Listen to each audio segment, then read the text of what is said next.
blend in. It doesn't matter what your name is, you will never blend in. The man will always ask you, hey, where are you from? Because your accent is different.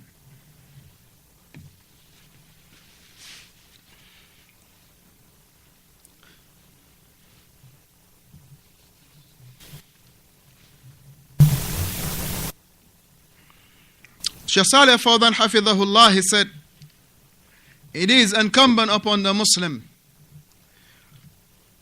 to have determination for his religion, to be very well determined for his religion, and not to be, barakallahu fikum, resembling and looking like the disbelievers in regard to their clothing, in regard to their customary actions that are known to them.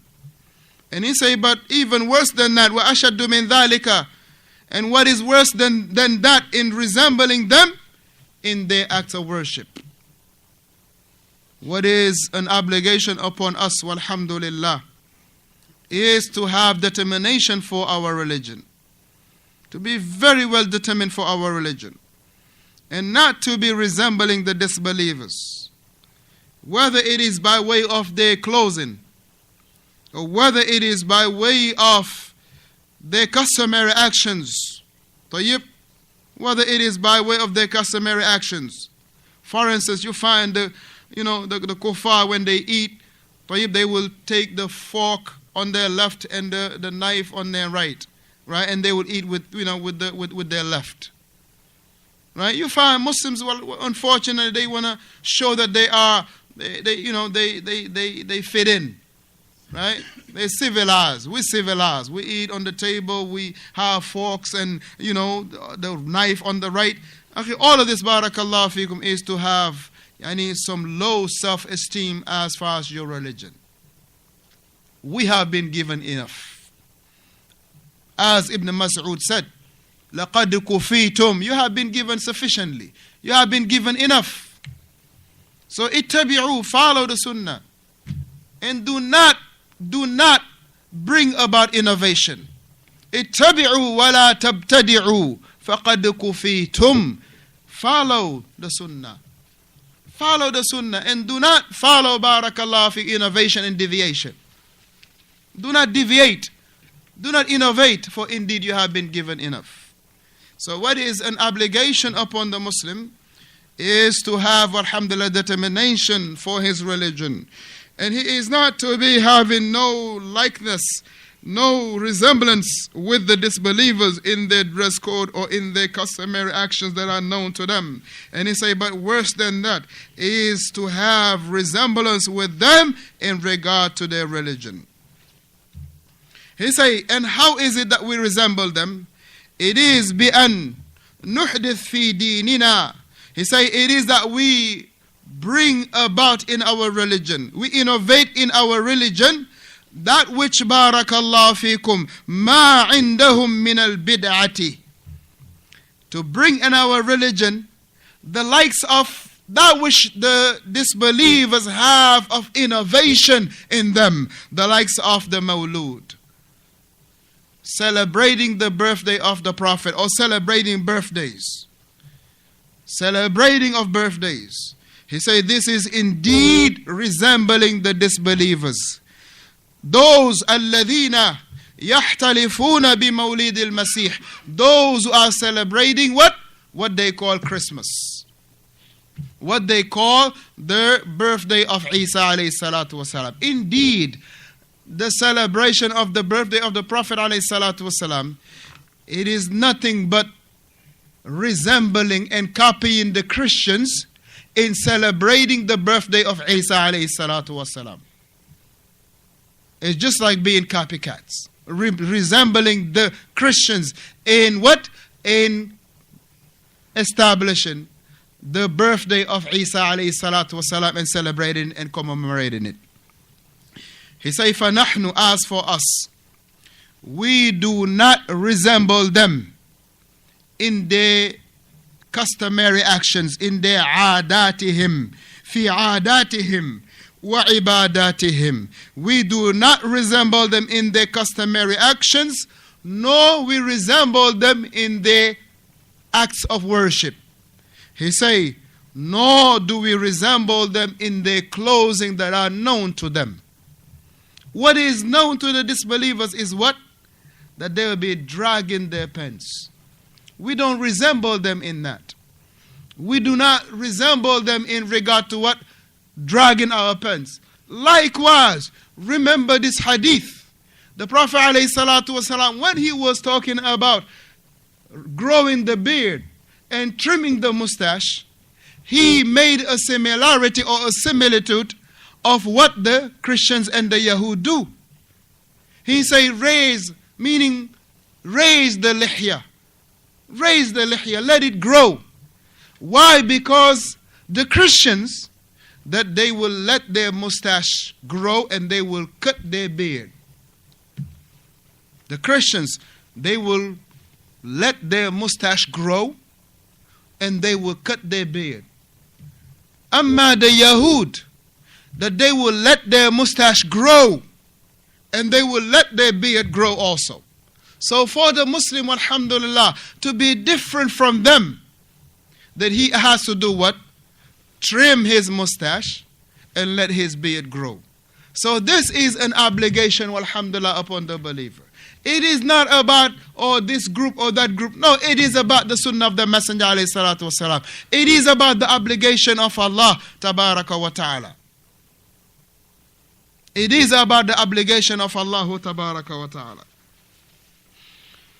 So likewise, we do not resemble them in their customary actions.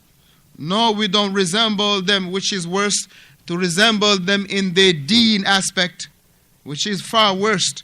And we surely don't resemble them in their clothing. We don't resemble them in their clothing. And that which is specific to them. Meaning those clothing that is specific to the disbelievers.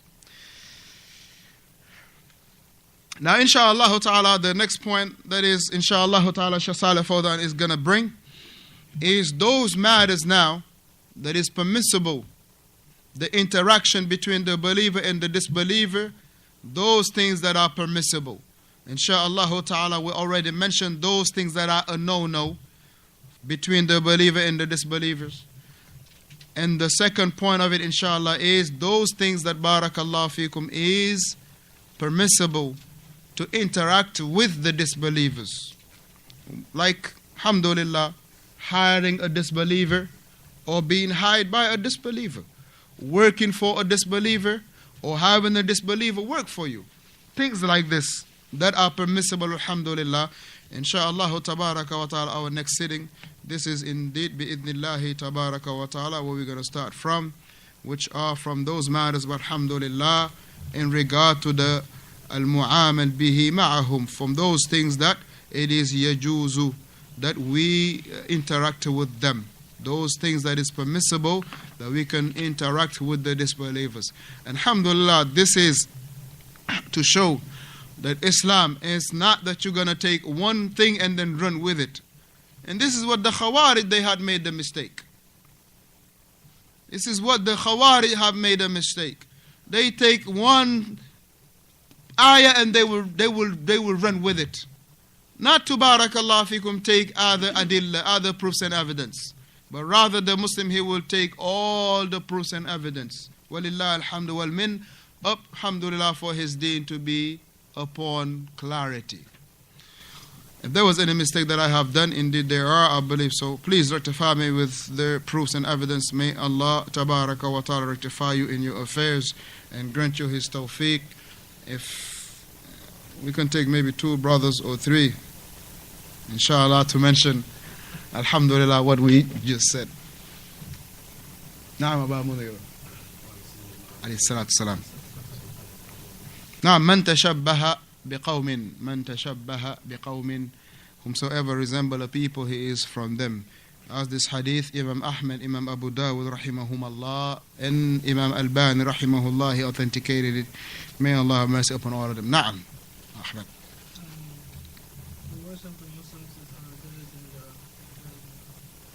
The best of the kuffar. Yes, the worst of the Muslim is better than the worst of the best of the kuffar. Okay, I really want somebody to explain that to me, inshallah. How the worst of the Muslim is better than the best of the kuffar. Abdul Rahman. Speak a little loud, okay? How the worst of the Muslim, right, is better than the best of the kuffar. I'm talking about best in regard to all this. He is this, he is that, he is this.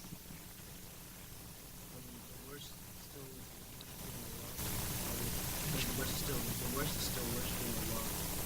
But the best, being at the work is still Now you finish what you started with. Finish with what you started with.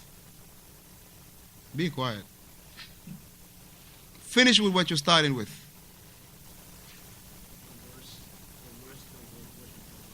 Huh?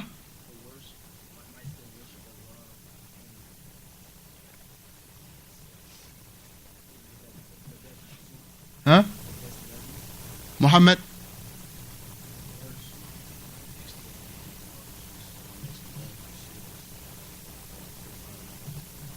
Ahsanta. Ahsanta. The worst, right, of the Muslim, he does not commit shirk. The worst.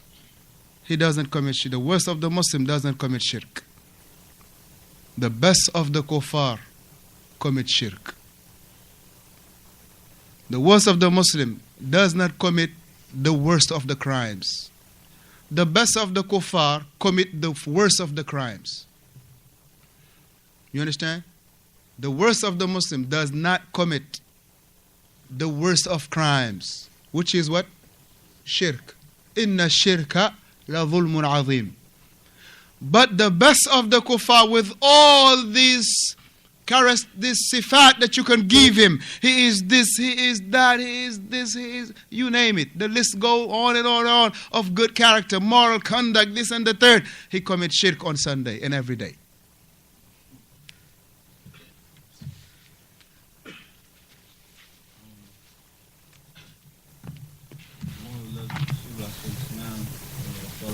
Allah yubarik fiqh. The one that loves the Prophet is to follow the Sunnah. Point blank.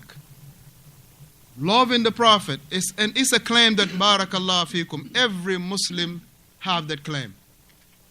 Now, there is something that is what? To verify your claim.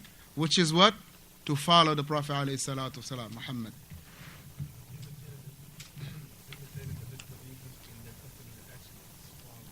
Yes, imitating the kuffar in their act of worship is far worst. That's what you say? Imitating them in their worship is far worst.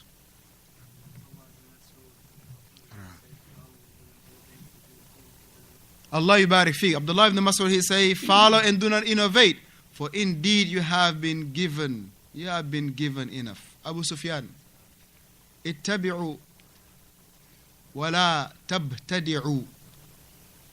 فَقَدْ كُفِيتُمْ. Follow and do not innovate, for indeed you have been given enough. Abdullah. Yes, don't praise the kuffar. So next time you speak about LeBron James, think about that. سبحانك اللهم ربنا وحمدك أشهد أن لا إله إلا أنت أستغفرك وأتوب إليك. حياك الله. أي خطأ أبو بكر؟ سمعت؟ جزاك الله خيرا على استماعكم.